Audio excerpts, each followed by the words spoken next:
Welcome to Fashion Your Seatbelt, your first-class seat to one-on-one conversations with the fashion industry's top voices. I'm Jessica Michaud, and I created this podcast to share the joy I have in getting to know all the amazing people who bring this creative, inventive, and extraordinary business to life. You'll get to hear the cadence of their voices, the sound of their laughter, and feel firsthand how passionate they are about what they do. But before we get this show on the road, I want to say a quick thank you to GPS Radar for making this episode possible. GPS Radar is the members-only website where leading fashion brands and media connect. Also, I just want to remind you to leave a review. Stars are really trending right now, and it helps other very stylish listeners like yourself find the show. Now buckle up, and let's get started.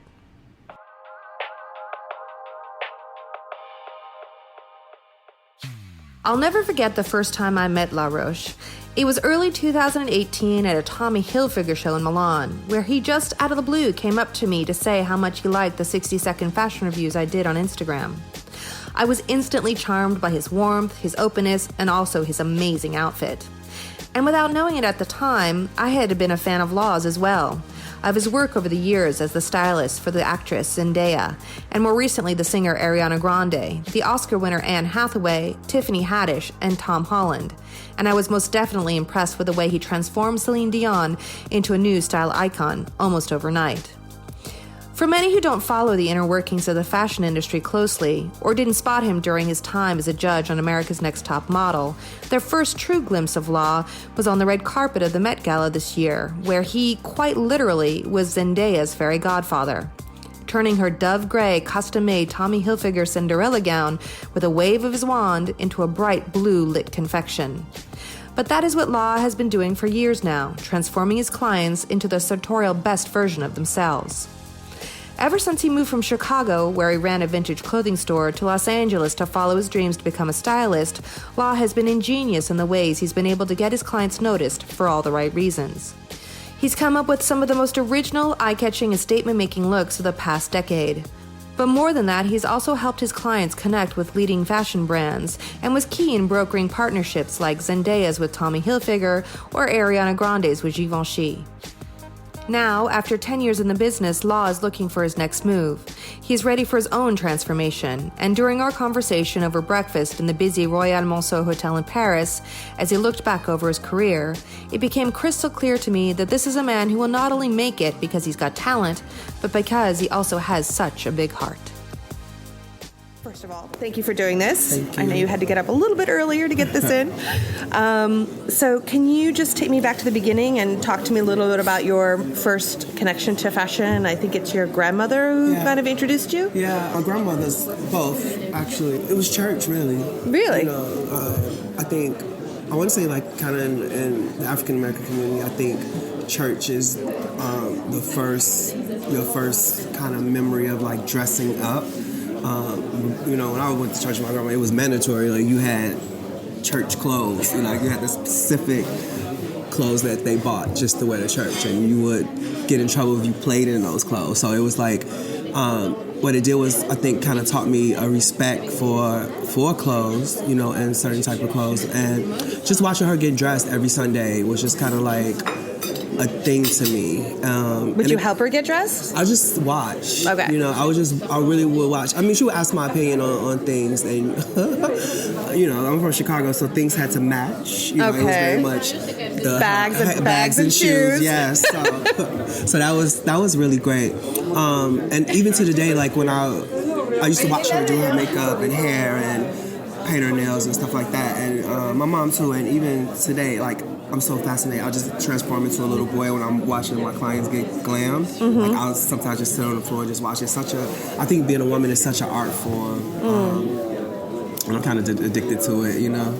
But I mean, okay, so you grow up kind of watching the Sunday ritual of getting dressed, but how do you, coming from, I think you're the oldest of five, you're not really from a fashion background or a fashion environment, how did you discover that stylist was a job, or how did that connection go from a little boy to stylist? What my grandmother did was she went thrifting a lot. She called it junking, and we would go junking sometimes after church, and I just had all these memories buried of things that I used to do with her, and I didn't have a lot of money, and I was always like into clothes and fashion, so I started thrifting, and I never forget one day I just saw this beautiful kind of rainbow colored dress, and it was just poking out of the rack, and I went and I picked up I was like, oh wow, this is amazing.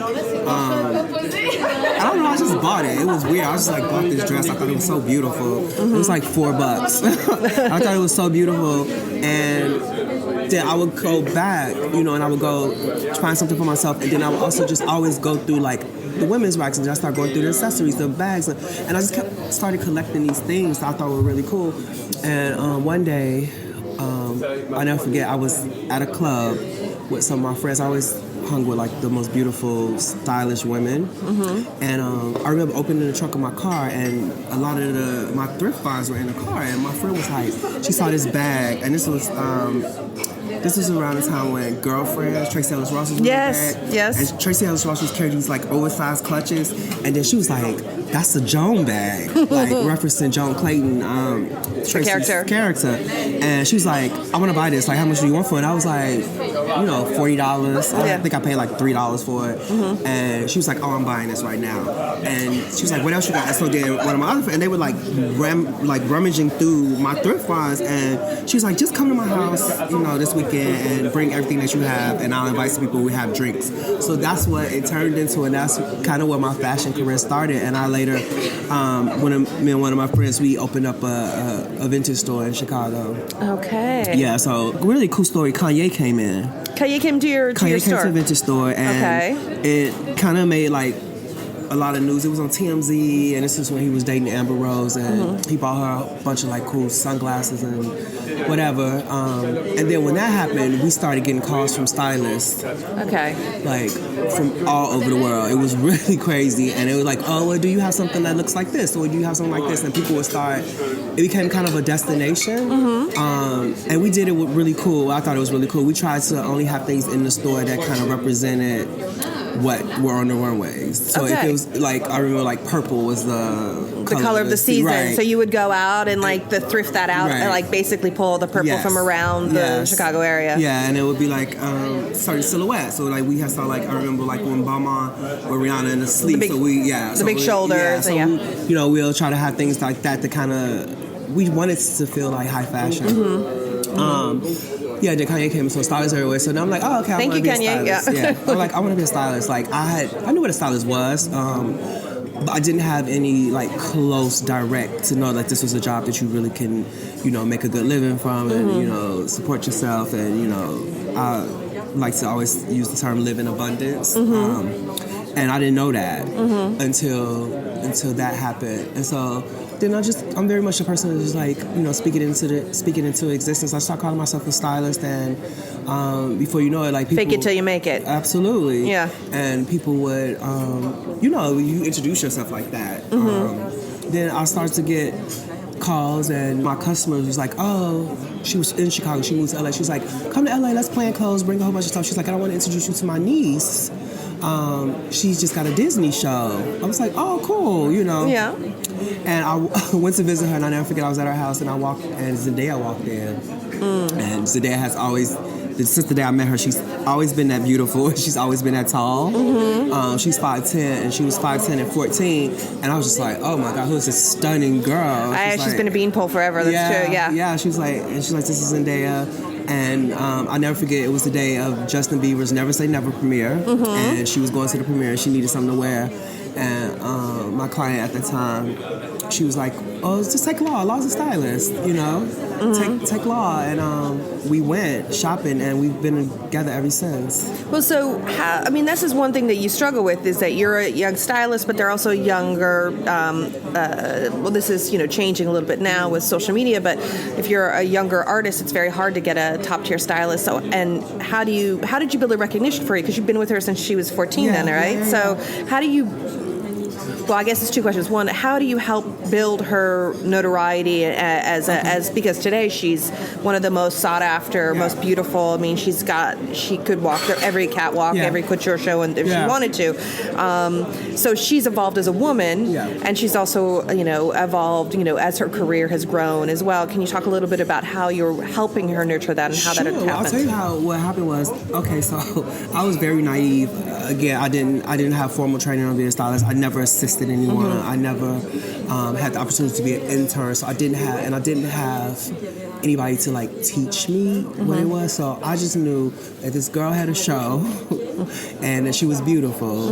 And, I didn't understand in the beginning how the houses, the brands loan to girls who get pressed. It's all about, give you the clothes, you get us pressed, blah, blah, blah. Yeah. And I didn't know that. I didn't understand that. But when I figured that out, it didn't take me long. I figured that out. And so what I would do is I would only put her in things that other people had wore. Because it was, at that time, it was all about because that's usually weeklies. Like goes against the grain completely. You never want to wear something somebody else has worn. It was all that's about the weeklies. The worst faux pas. Yeah, it was all about the weeklies. And what I knew is that she was so beautiful and so poised, and even at a young age, I would go in the showrooms and they were like, oh, somebody wore that, and I would get it. I was like, oh, well, if you don't mind, I'll take it anyway because I think it's beautiful. But really what I was doing is I knew that she would be on the Who Wore It Best. And I knew that she would always wear it better.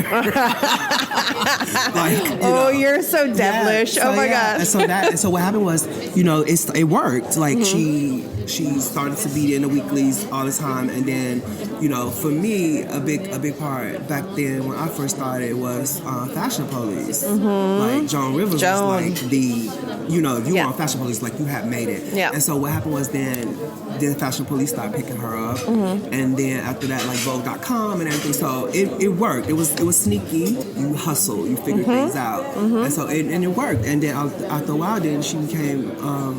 I think what kind of changed.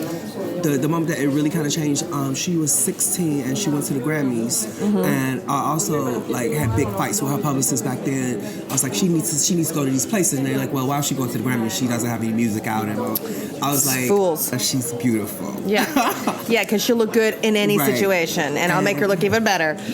And we got her invited to the Grammys, and I was looking for a dress, and I went into a showroom called Altamoda, Brooke Pace, and it was this Garo dress, and Brooke would not give me this dress. She kept pushing me to another brand. I was like, I don't want to thank you, but this is the dress. And she said, no, it's not the dress. Nobody could wear this dress. The only person who could wear this dress is Zoe Saldana. Like, this girl can't carry this dress. And I was just like, just take a chance on me.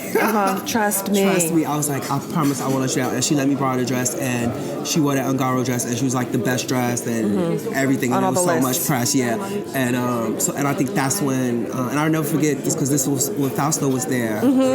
He called me. Fausto's the best. Yes, I love Fausto. He called me. Yeah. And he was like, it was incredible. She was incredible. Thank you so much. And then we later on went to the Met Gala with him, and so that was kind of like the tipping point when I think a lot of people really started paying attention to my work and her. So, all right, so people are going, oh, hello, who's this guy over here? And making this amazing woman look even more fabulous. So you had, I imagine, other women knocking at your door. You have some other. So how do you, maybe Ariana Grande's a no-brainer that you're going to say, yes, absolutely, I work with you. But who are you, of your roster of people that you work with, how do you decide who you bring on and who do you want to work with? And what is that decision process? I'll tell you a story. So Zendaya was kind of like my passion project. It was two things happening, right? So this was happening with Zendaya in LA. And in New York, I was also introduced to people, and I started doing music clients. So I was working, when I was building Zendaya, I was working, like that wasn't financial at all. That was just like, I thought that she was amazing. Project. And we just kind of like fell in love with each other. But I was also doing this R&B singer named K. Michelle. I was doing her, and that was like my first like check. I remember my retainer was like $11,000 for the month, and I was just like, what? Wait, what? Right, I was like, oh, and that girl worked me like crazy. And so You earned every cent. I earned every cent. So like while this thing was happening in LA and like this fashion thing, though, I was working and I was doing K Michelle and I was doing Tamar Braxton and Monica and Brandy, and I was doing all these women that was super important to my culture and Lala Anthony, and it was like super important, and I was really like making a good amount of money, and so everybody's like, oh, you need an agent, you need an agent. So I went to an agency and they looked at my roster of clients outside of Zendaya. They kind of shunned me for that. Really? Yeah. Because you thought you were representing, some great women who had spoke to you personally. Yeah. And these women like were legends, and they had like found me, and like I was like this golden boy kind of on that side of fashion, And I remember leaving the meeting and feeling like they're just like, and they were trying to do like a roundabout way and just like, oh well, your clients don't match our brand. And I thought it was like, because I'm again from Chicago, I thought it was about money. I'm like, oh well, I'm making money. You know what I mean? So they weren't high profile enough. Exactly. Okay. So I kind of like was like, I need to change my career. I need to change my career. So at that point, I stopped working with those women, and I hate myself in a bit of a way for letting somebody make me think less of myself and where I come from and what's important to me and who I see as important. But then why did you make that shift? I wanted to be Rachel's own. Like Rachel was kind of like the first time. The celebrity stylist, yeah. Like I'll never forget the episode when she came to Couture and she went and she met Mr. Armani and I was like, and that's what I wanted. And I just didn't know that. I was so naive that I didn't know the steps how to get there. Right. What you needed to do to get there. So after that meeting, I was like, okay, I need to not do this, and I need to focus on this part of Hollywood. And I was doing Willow Shields from the Hunger Games, and then I started doing Ruby Rose, and so kind of like the trajectory of my career changed. You came back over to Hollywood and less music to a certain extent. Yes. Okay. And Ariana comes originally from the television kind of. Yeah, but at this time Ariana was kind of like becoming a superstar. So, okay. Yeah. But what I find really interesting with your clients, at least with both Zendaya and Ariana, is that you've done something that most stylists haven't done, and you've kind of moved them to another level. There, the Cinderella Met dress, but of course with Zendaya, but more to the point, there was the partnership with Tommy that you helped facilitate. Yes. And on the other side with Ariana Grande, there's this new collaboration with Givenchy. Yes. So I feel like your job as a stylist is really elevated to another. Can you talk a little bit about, was this a choice for you to like make what you do matter in a different way? Sure. Well, I think that I've been so blessed to my roster. I don't want to sound like no, it's epic. Come on, incredible. It's incredible. It's incredible, and so when I named myself an image architect, and instead of stylist, and I actually own the trademark to that.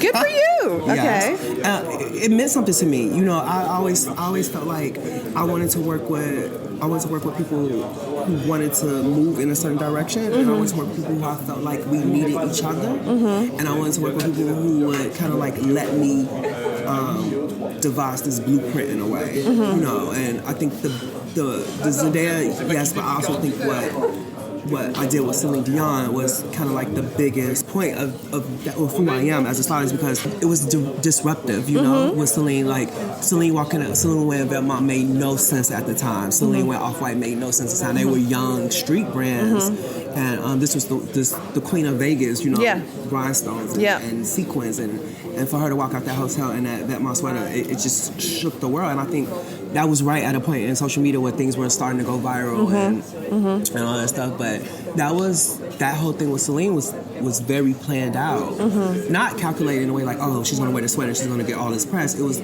calculated. It was planned out because I really got a chance to like figure out who she was, and the person we all thought and we grew up thought was Celine was just only a part of Celine. She has many facets. So much more. Like I'm like she wanted to be out, and she had just lost her husband, and and I've never met anyone in my life that loves fashion as much as her. Really? Like she still reads all the fashion magazines.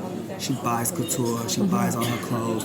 And I had never been around it like that before. So the more we got to know each other, I'm like, oh, okay. Because when I first got it was like rules. Like she, you know, always had to have a scarf on to protect her voice, and it was like all these things that to me aged her. And when I found out how cool she was, I was like, I have to figure out how to show the world, to re-architect her into who I just found out Celine was. So yeah, I mean, we all rediscovered her, and thanks in no small part to that. So image architect then, so it's really, you know, giving this new aspect, but it's also creating these partnerships. I mean, how did you come up with this idea of Zendaya and Tommy or Ariana? And I mean, is it, how do you, I think because you're creating a whole new, you know, category of a job here. So I think about all the time, like, what is my legacy going to be? You know, what is my legacy going to be? And I'm so blessed to be a part of so many other people's legacies. Like, I will always be mentioned with regards to fashion with Celine Dion. I'll always be mentioned with Zendaya. I'll always be mentioned with Ariana. And I think that gives me so much joy that these women are pop culture icons. Yeah. And in some little way, like, I'll always be connected to that. People talk about them for the rest of the time. All of them, I think. And I'll be there, and my little stitch is there. You know, so I always try to think, how do I help them become a more elevated version of themselves, no matter, you know. So it's always kind of thinking like, what'd be cool, but what will make sense, but what will feel authentic to who they are. Okay, all right. Well, then let me flip the script on you a little bit here. You've done this for you're talking about image architect. You've done this for celebrities and singers and actors. But what about doing that for, on the flip side, for the designers? Like, you know, Isabella Blow was an amazing woman who helped Alexander McQueen. You know, in the early days, really was a big supporter for young designers. Yeah, you know, that's my goal. Really, to be Isabella Blow. That is my goal, to be Isabella Blow. Yeah. Really? So I think that's the next chapter of my life. I really want to help kind of nurture and discover new talent. Okay. I think, and it just goes back to the point I just made, just being part of somebody else's journey, somebody else's legacy. Like, I never really wanted to be a celebrity, or like, because I think our jobs as celebrity stylists have turned us into celebrities a little bit. So you don't want to have your own reality television show? Yeah, I will, yeah. Yeah, you will. I love how you just say, it's going to happen. Yeah, I will. But that is still a good platform. And the more visible I am, the more I can help other people. Yeah, that's what I love about what I do. Yeah, telling people about young designers is my favorite, or new designers is one of my favorite things to do. Okay. And then you also, so this idea of helping young designers, have you thought that through a little bit, or is this just a new inkling of This is a new inkling. Okay. Yeah, this is a new inkling. I think I watched the McQueen documentary when it came out, but I rewatched it. I was like, and it kind of stuck with me. I was like, I want to be like her. I don't want to be troubled like her. Let's put that part of it aside, just this one facet. Yeah, but I think that the way she spotted, and I've always been able to do that with the people I choose to work with. I have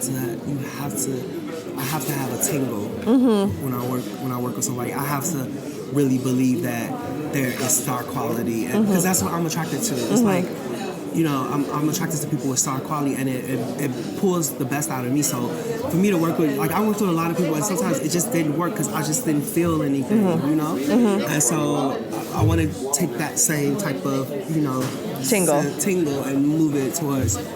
Because you've done some runway styling already for a brand, I believe, at New York Fashion Week. Yeah. Is that part of this idea, or is it more actually going to a young menswear brand or a young menswear designer or women's wear designer and just saying, I want to help you? Yeah, I want to go and I want to see the show and I want to meet them, and if I feel a tingle, then I want to be able to, you know, however that is, nurture that. You know?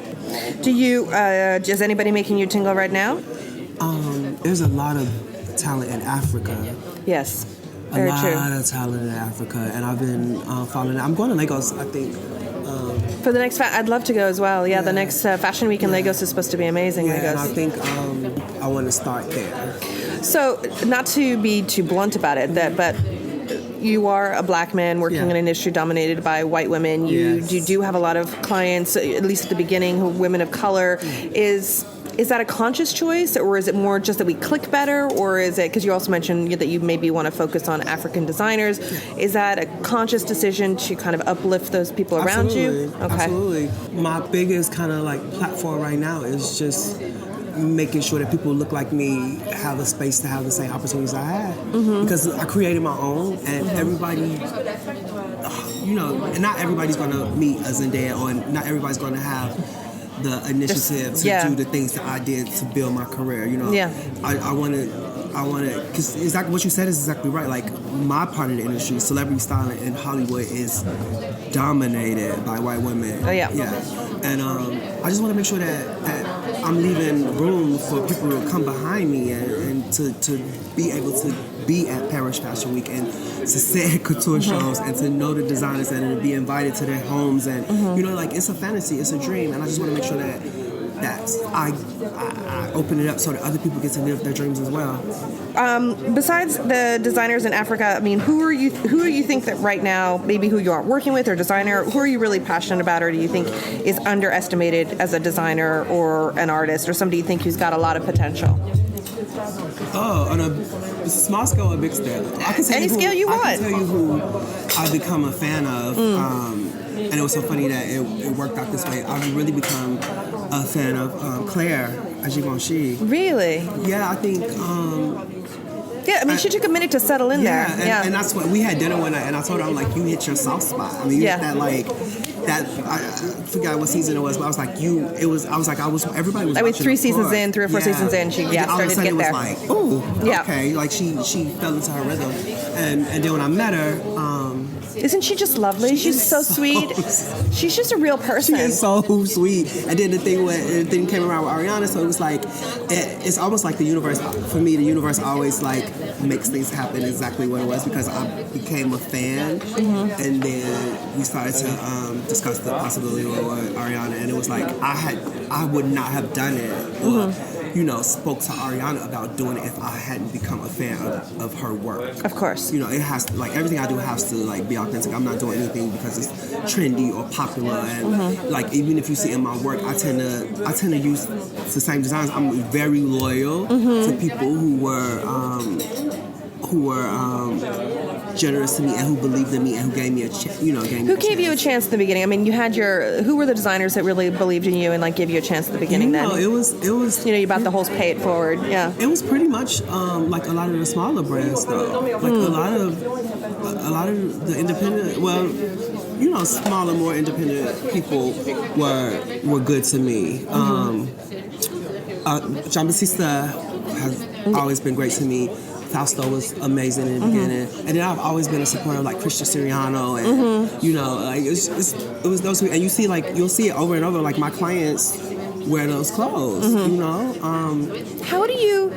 Because we talked about Celine, and I have to have a scarf around my neck, for my throat. Da da da da. How do you help mold or pivot, or like, you're going to look amazing in this, this pleather skirt in a violent, fuchsia color. I mean, how do you shift their perspective about, because you get to a certain age as a woman, I mean, maybe it's easier with somebody who's younger, who's willing to experiment. You kind of know, like, what looks good on you, and you have your whole framework, so it's very hard to move women like that. How do you help them? I don't try. Oh, okay. I don't try. But come on, like that, vêtements is a total shift. Or were you saying that's a different part of who she was? That's who she was. That's who I just found out who she was. And I remember the day I showed her, I had that. I pulled it from, it was sold out, and the brand let me pull it from their archive, and I had it for a while, maybe like a week, and I wouldn't show it to her because I thought she was going to think I was cheesy. But I knew it was right. So one day I just got the courage. I was like, Celine, what do you think about this? I was like waiting for a laugh, basically.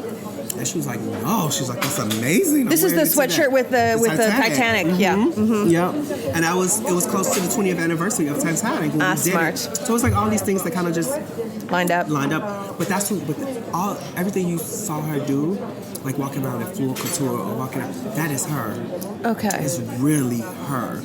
And with Ariana, Ariana has a silhouette. Ariana has a space that she owns, and even with her, like, she'll ask me, she'll be like, well, what do you think I should do with my hair? And the first thing I say, a ponytail.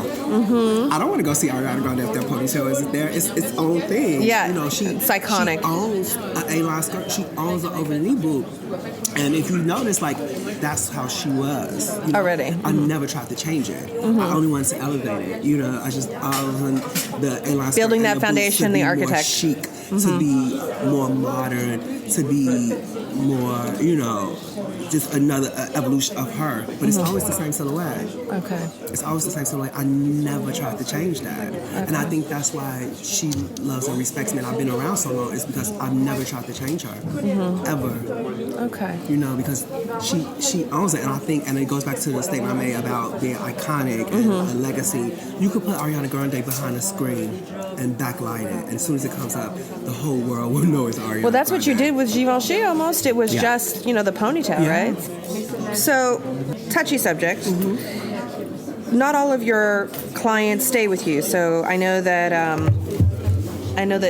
Celine has left. How does that feel? I mean, when you see somebody, you know, go off with somebody else, and I think it was your former assistant, right? It's a double-edged sword. Like, you know, the clients, they don't owe me anything. You know, you know, I did a job. I think with her, especially what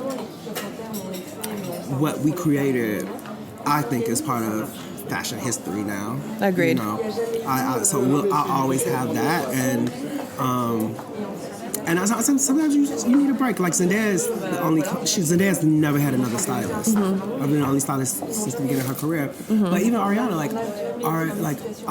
we'll do a lot of things together, and then we'll take a break, and she'll try someone else, and then she'll come back. You know,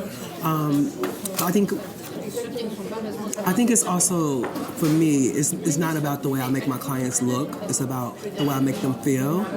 And nobody else can do that. Nobody else can make them feel the way I make them feel. So, maybe Selena come back, maybe not, We'll see, time will tell. Okay. Yeah. All right, so let me ask you the 5 generic fashion questions then. What is the favorite piece of clothing that you own? Ooh, that I own.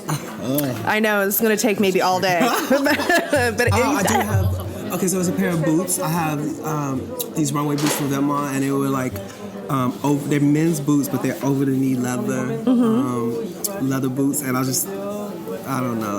I think they're so cool, and I wear them a lot. Really? Yeah. But Okay. they're like full on over the knee boot, and it's cool. I think those are my favorite. Okay.